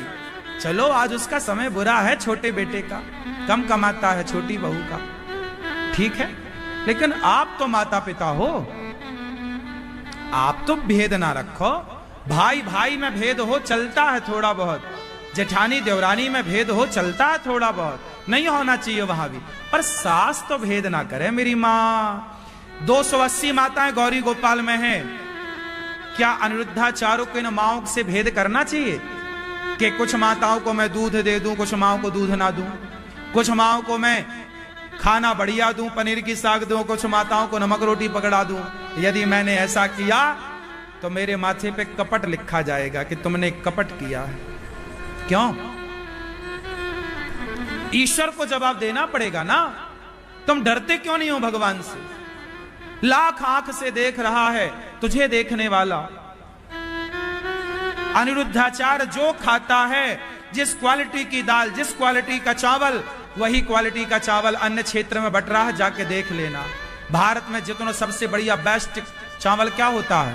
बासमती, वो बट रहा है आप सबके लिए। मेरे अंदर कपट होता, मैं कुछ खाऊं आपको कुछ खिलाऊं तो कपट हो जाएगा साहब। ईश्वर जवाब मांगेंगे मेरे से, मैं दे ना पाऊंगा, इसलिए जो खाऊंगा वो आपको खिलाऊंगा। मैं कपट नहीं करता, तुम क्यों करते हो? आप बताइए, गौरी गोपाल क्षेत्र में चावल आप कितने लोगों ने पाया अच्छी क्वालिटी का है कि घटिया क्वालिटी का है? बता दो। मैं कह रहा हूं, देख लो, जाके चेक कर लो अपनी आंखों से। 40 रुपया किलो का भी चावल मिलता है बाजार में, पर आप जो खा रहे हैं सबके लिए यहां 85 से 90 रुपए किलो का चावल है। मैं भी कपट करता नहीं करता, मुझे पता है मेरे कन्हैया को जवाब देना है। मैं क्यों कपट करूं? नहीं करना कपट। ईमानदारी से जिएंगे, ईमानदारी से मरेंगे। कपटी बन के क्यों जाएं? कपटी तो वो मृग था जो सीता मां के सामने सोने का बन के गया था, मारीच बना सोने का। ये कपट है। तुम हो कुछ और, दिख रहे हो कुछ और, ये कपट है। सास को कपट नहीं करना चाहिए। अपनी बहुओं में समान दृष्टि रखनी चाहिए। क्यों? कितने लोग मेरी बात से सहमत हैं कि बेटी और बहू में भेद नहीं होना चाहिए। जिस घर में होगा उस घर का नाश हो जाएगा। और घर का सत्यानाश जो कर रही हैं ये सासों की गलतियों से हो रही है, जो तुम कपट करती हो। ये कपट छोड़ दो, तुम्हारा घर स्वर्ग बन जाएगा। बात सही है कि गलत है? कितने लोग मानते हैं कि ये बात सही है? तो हम कह रहे हैं, तो आज से कितनी सास बहू को क्या मानेगी? बेटी मानो। तुम क्यों डांटती हो? समझाओ, बेटा ऐसे नहीं करते। और सुनो, समझाओ, नहीं माने तो 10 बार समझाओ, नहीं माने तो 20 बार समझाओ, नहीं माने तो समझाना छोड़ दो। डांटने से क्या होगा? दुर्योधन को समझाया था ना श्री कृष्ण ने, कहां समझा? विनाश काले विपरीत बुद्धि। जब नाश मनुज पर छाता है पहले विवेक मर जाता है। बड़ों की बात जो ना माने उसका समय बिगड़ने वाला है। अब जब बिगड़ने वाला समय है तो तुम क्या कर लोगी? वो तो समय बनेगा। शंकर जी ने समझाया था माता सती को, नहीं मानी। क्या परिणाम हुआ? शंकर जी ना समझा पाए मेरी माता। तुम समझा दोगी? समझाओ। अनिरुद्धाचार्य समझा रहा है आपको, समझ लो। मैं समझा ही सकता हूं, इससे ज्यादा मेरा अधिकार नहीं। तुम समझा ही सकती हो। तुम समझा सकते हो अपने भाई को, अपने बच्चे को, अपनी बहू को। माने ना माने, इसीलिए समझाओ बस, डांटो मत। ठीक है। और बहुओं को भी समझना चाहिए कि ये सास नहीं है, तुम्हारी माता है। जैसे तुम्हारी माँ तुम्हें डांट देती थी तो तुम बुरा मान जाती थी क्या? फिर माँ के गले लग जाती थी। सास है, माता है, कुछ कह दिया तो बुरा क्यों मानती हो? मुंह फुलाए क्यों घूमती हो? पांव पे गिर जाओ, सास के गले लग जाओ, सास के, माँ क्षमा कर दो, अच्छा गलती हो गई। सॉरी बोलना सीख लो। कान पकड़ना, वो कान पकड़ो सब लोग अपने,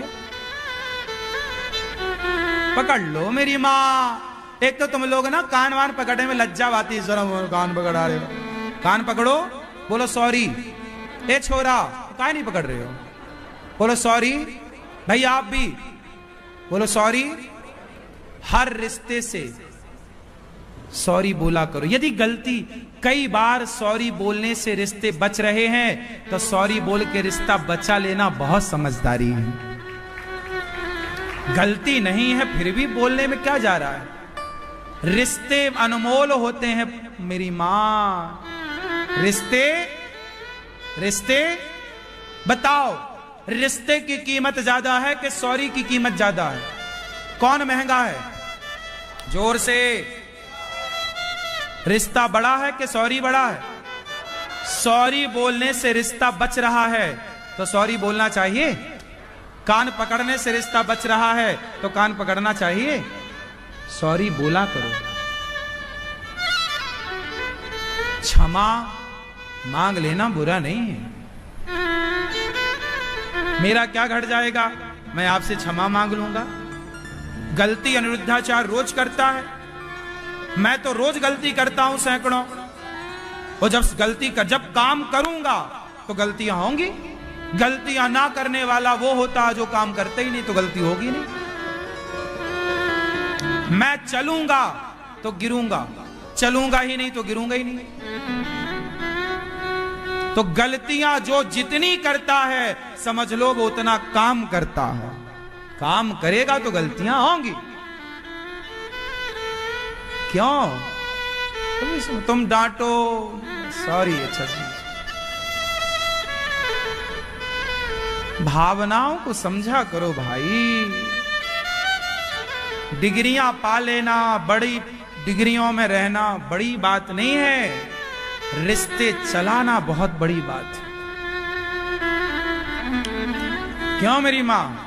बहुत बड़ा एडवोकेट हो जाए बड़ी बात नहीं है, बहुत बड़ा जज हो जाए बड़ी बात नहीं है, बहुत बड़ा डॉक्टर बन जाए बड़ी बात नहीं है, बहुत लंबे समय रिश्ते को निभाए रखे, चलाए रखे, बनाए रखे बहुत बड़ी बात है। रिश्ते चलाना बहुत बड़ी बात होती है। आजकल एडवोकेट से रिश्ते कहां चल रहे हैं? औरों का तलाक करते करते खुद का तलाक कर लेता है। जज, कितने जज भारत में मिल जाएंगे? सबका तलाक करते करते खुद का नौबत आ गई तलाक की। इसने कानून पढ़ लिया है पर रिश्तों को चलाना नहीं सीखा।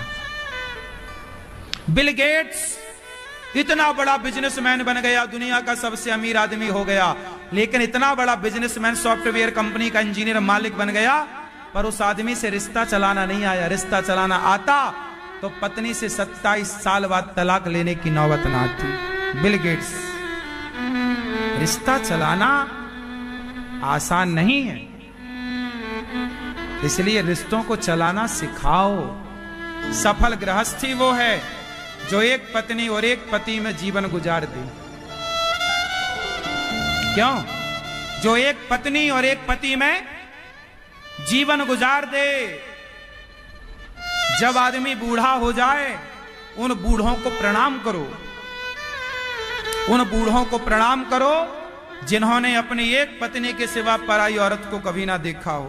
उन महिलाओं को प्रणाम करो जिन महिलाओं ने एक पति के सिवा पराई मर्द को कभी ना देखा हो, वो किसी भी जात का हो।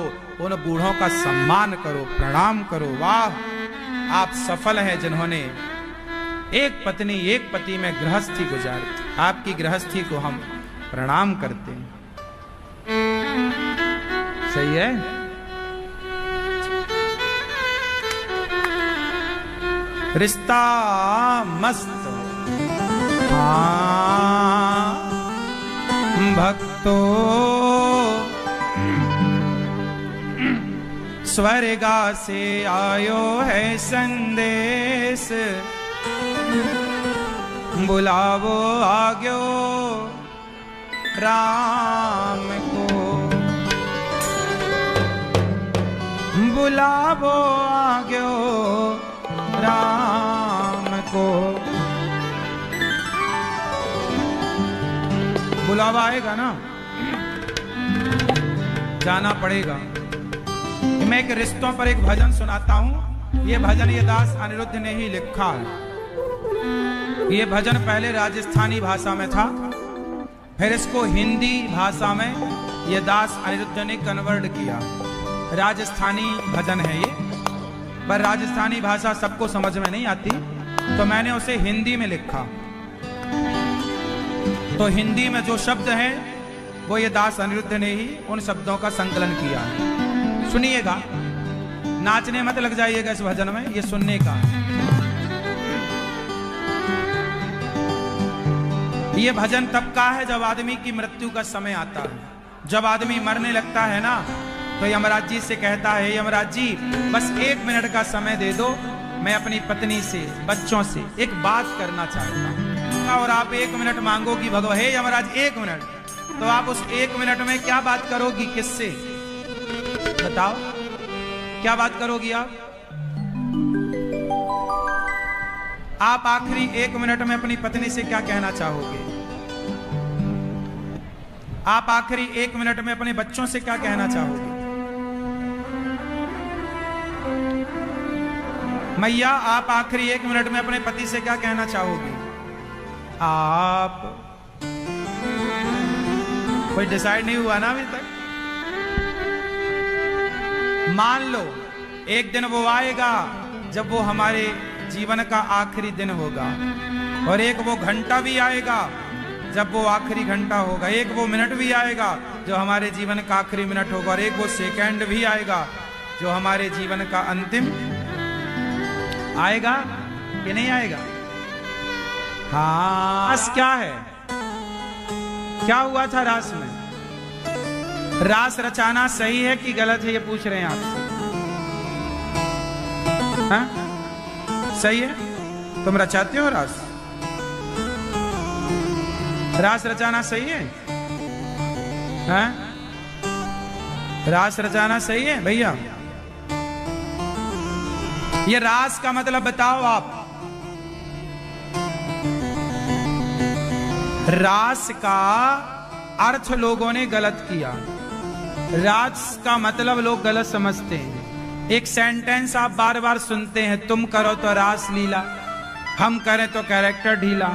अब बताओ, रास लीला को कैरेक्टर ढीला से जोड़ दिया गया मूवियों फिल्म जगत के लोगों ने, बॉलीवुड ने।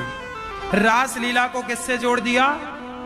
कैरेक्टर ढीला से। क्या श्री कृष्ण ने जो रास रचाया था, क्या उसमें कोई कैरेक्टर ढीला की लीला थी क्या? क्या हमारे भगवान का कैरेक्टर ढीला है? तो ये सेंटेंस क्या कह रहा है? ये तो इसी ओर इशारा कर रहा, रास लीला कैरेक्टर ढीला, मतलब रास लीला को कैरेक्टर ढीला से जोड़ा जा रहा है। इनडायरेक्ट तुम्हारे भगवान को गाली दी जा रही है, हाँ या ना? बॉलीवुड बहुत चतुर है, इतने तरीके से वो गेम खेल रहा है कि तुम्हें पता ही नहीं चल रहा। रास किनके साथ रचाया गया? बोलो। उस रास में शंकर जी भी आए। क्या बनकर आए? गोपी। गोपी का मतलब स्त्रियां नहीं, गोपी एक भाव है। जैसे हिंदू किसी व्यक्ति का नाम नहीं है, हिंदू एक विचारधारा का नाम है।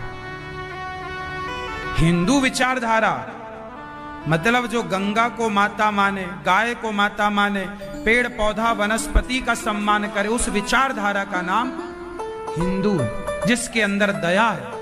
उसी प्रकार शंकर जी गोपी बनकर आए। तो शंकर जी कौन है? कामदेव को जला दिया। जो शिव कामदेव को जला रहे हैं, वो रास लीला में क्या करने जा रहे हैं? क्या शंकर जी का कैरेक्टर ढीला है क्या? फिर शंकर जी तो कामदेव को भस्म करते हैं। वो शंकर जी कह रहे हैं, श्याम सुंदर अपने इस रास में हमें जगह दे दो। मतलब ये जो रास था, ये भक्त का भगवान से मिलन था। गोपियां कौन है? भक्त। शंकर जी गए ना गोपी बनकर, नारद जी गए ना गोपी बनकर, वहां जो जाएगा गोपी भाव में जाएगा। गोपी एक भाव है, एक विचार का नाम गोपी है, एक थिंकिंग का नाम गोपी है, विचारधारा है। कैसी विचारधारा?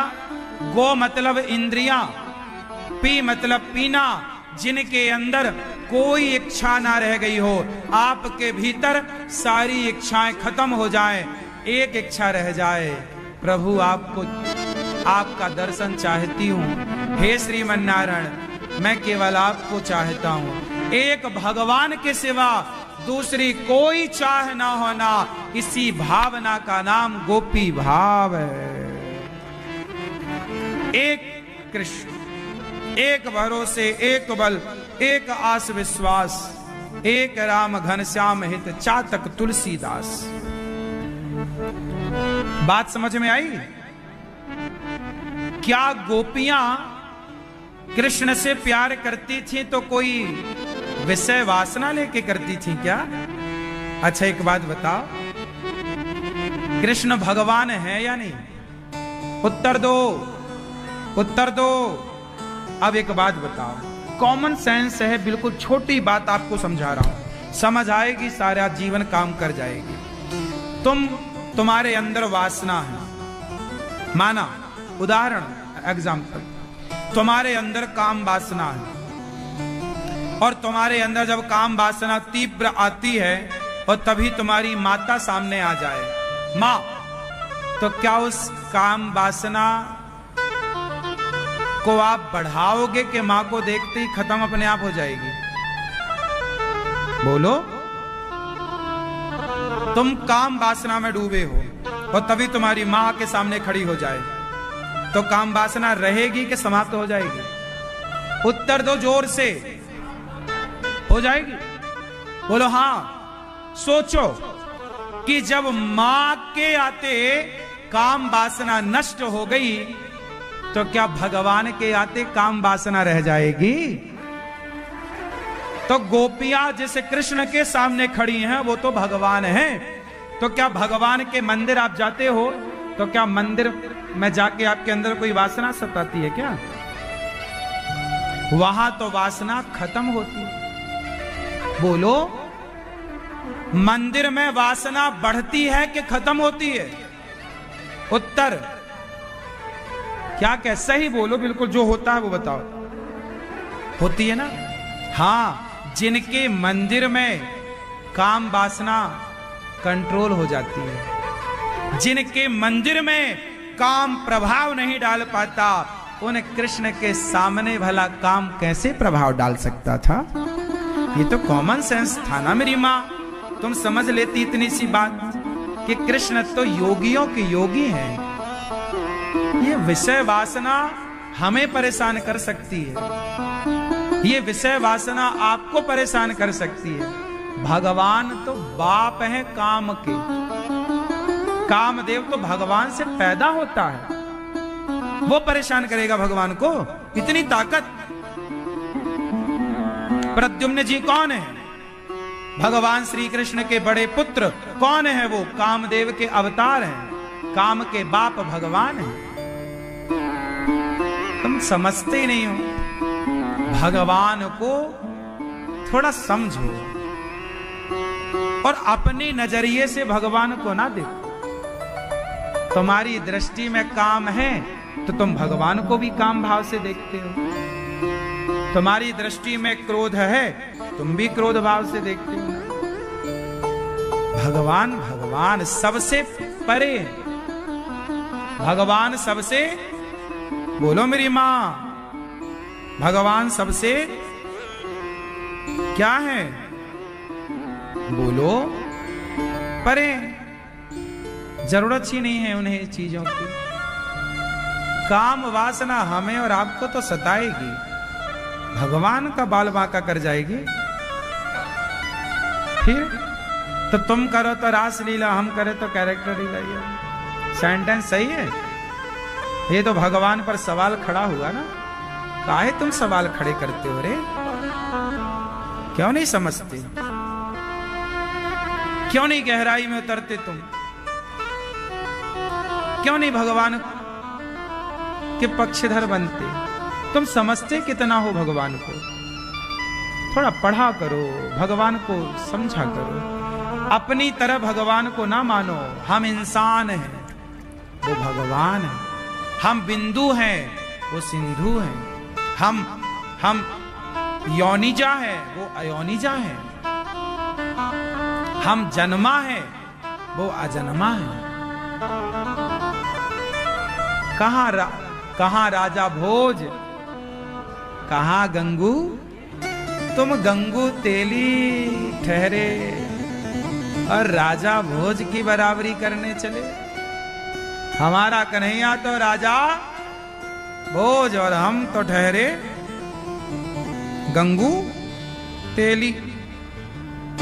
चल तो बताओ, रास का क्या मतलब है? चश्मा वाले भैया, रास का मतलब क्या हुआ था? रास में जन्म जन्म के जो भक्त हैं वो प्रभु से मिलने की कामना लेकर बैठे थे। उन भक्तों को भगवान टाइम देते हैं। जैसे अनिरुद्धाचार्य अभी यहाँ बैठा है, यदास अनिरुद्ध, आप हमसे कहो कि महाराज जी हमें आपसे मिलना, तो मैं आपको मिलने का टाइम दूंगा, अलग के अभी अंदर बैठूंगा, आप लोग मिल लेना। तो कथा सुनाने का टाइम अलग है, मिलने जुलने का टाइम। उसी तरह सतयुग त्रेता द्वापर कलयुग में जो भक्त इकट्ठे होते हैं, जो भगवान को पति रूप में चाहते हैं, उन सबको द्वापर में भगवान सबके संग रास रचाकर, मतलब सबको मिलते हैं और सबके मन की कामनाएं पूरी करते हैं। वो भक्त और भगवान का एक मिलन था। कैसा मिलन? जैसे एक माँ बेटे का मिलन है। अभी हमारे देश में G20 हुआ, हाँ या ना? सारे देश के नेता आए, मिले, चाय पानी खाना पीना मिलना जुलना सब हुआ। उसी तरह भक्त और भगवान मिले तो इस मिलन का नाम रखा G20, उस मिलन का नाम रखा गया रास। वो एक प्रोग्राम का नाम था रास। रास में कोई अश्लील काम थोड़ी था कि अब कोई आजकल तुम रास का मतलब तो वही नाच गाना समझते हो। अरे अपनी तरह ना समझो, भगवान को भगवान रहने दो, ठीक है ना। भगवान ने गोपियों के संग रास रचाई, मतलब गोपियां भक्त हैं और भगवान से मिलन है। मीराबाई ने कृष्ण को पति रूप में चाहा, भगवान पत्नी रूप में स्वीकार करते हैं, क्या बुराई है? बताओ बुराई क्या है? गोपियां पति रूप में चाहती हैं कृष्ण को, भगवान ने पत्नी रूप में स्वीकार किया। जाकी रही भावना जैसी, प्रभु मूरत देखी तिन तैसी। शिशुपाल गालियां देता था तो प्रभु दुश्मन के रूप में प्राप्त भाई उसे।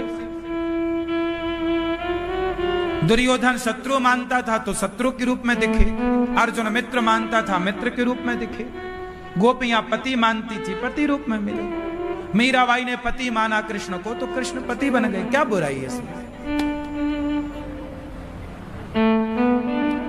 तुम्हारे पेट में काहे दर्द हो रहा है कि भगवान ने रास रचाया? वो भगवान है, ये रास तो उनकी नित्य लीला है। रास के बारे में पहले जानो। भगवान दिव्य रास रचाते हैं गोपियों के संग, तभी अंतर्धान हो गए। गोपियों को लगा हम बड़ी सुंदर हैं, हम बड़ी सुंदर हैं। भगवान अंतर्धान हो गए। सारी गोपियां गीत गाई, प्रभु कहां चले गए? रो के पुकारा, गोपियों ने गाया।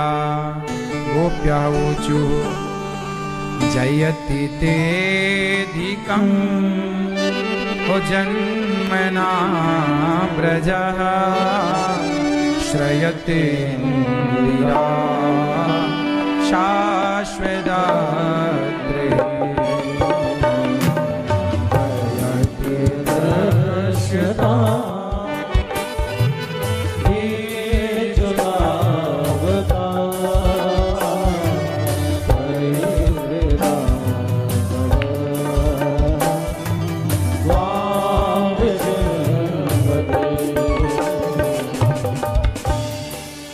अधिकम जयति जन्मना ब्रजः। जब से भगवान का जन्म ब्रज मंडल में हुआ ना, जय जयकार हो गई। भगवान गोपियों के संग अब गोपियां रोकर पुकारी, भगवान राधा रानी को लेकर गए, मर जाएंगी तड़प कर। भगवान गोपियों के मध्य प्रकट हो गए और महारास रचाकर उनकी इच्छा पूरी हुई। सुदर्शन शंख चूड़ भगवान का नित्य ये रासलीला आज भी चल रही है। सुदर्शन शंख चूड़ पर कृपा हुई, अरिष्टासुर पर कृपा। भगवान ने केसी और व्योमासुर को मारा। गोपियों ने भगवान को लेने अक्रूर जी आए, मथुरा चले। भगवान गोपियों ने रोका, कहा कल आ जाऊंगा, 2 दिन बाद आऊंगा। चले गए। मथुरा में धोबी पर कृपा, दर्जी सुदामा नाम के माली पर कृपा। कंस के कोवलियापीड नाम के हाथियों को मारा और भगवान ने यज्ञ विध्वंस किया, अर्थात धनुष भंग किया। और कंस की सभा में चढ़कर भगवान ने मथुरा से जाकर 10.5 वर्ष की आयु में कंस को मारा। कंस के पिता को मथुरा का राजा बनाया। कंस के अत्याचार से मथुरा को छुड़ाया। इसके बाद नंद बाबा को पता लगा कि कृष्ण मेरा बेटा नहीं, वसुदेव देवकी को जेल से मुक्त कराया। बेटा तो वही अच्छा है जो अपने माँ बाप का बंधन दूर कर दे। नंद देवकी वसुदेव बंधन में थे ना, तो भगवान ने मुक्त किया। जो बेटा अपने माँ बाप का दुख दूर कर दे, वही बेटा बेटा है। भगवान ने कंस के पिता को राजा, नंद बाबा वापस वृंदावन आए, यशोदा माँ से मिले। पढ़ने उज्जैन गए, 64 दिन में 64 कलाएं सीखे। सुदामा से मित्रता हुई। पढ़कर भगवान आए, उद्धव जी को वृंदावन भेजते हैं गोपियों का संदेशा लेने देने। भगवान का मैसेज दिया उद्धव जी ने, वापस आए। उद्धव चरित्र कल हम आपको विस्तार से कहेंगे। भगवान का विवाह अब कुब्जा और अक्रूर जी के घर भगवान गए, जरासंध से युद्ध किया, 17 बार पराजित किया, 18वीं बार मैदान छोड़ के भागे, प्रवर्षण पर्वत पर चढ़े, जरा कालियवन को मुचकुंद ने मारा, भगवान ने द्वारिका का निर्माण कराया। बोलिए द्वारिकाधीश भगवान की जय। द्वारिका के राजा भगवान बने। बलराम जी का विवाह माता रेवती से हुआ, कुंडनपुर की राजकुमारी माता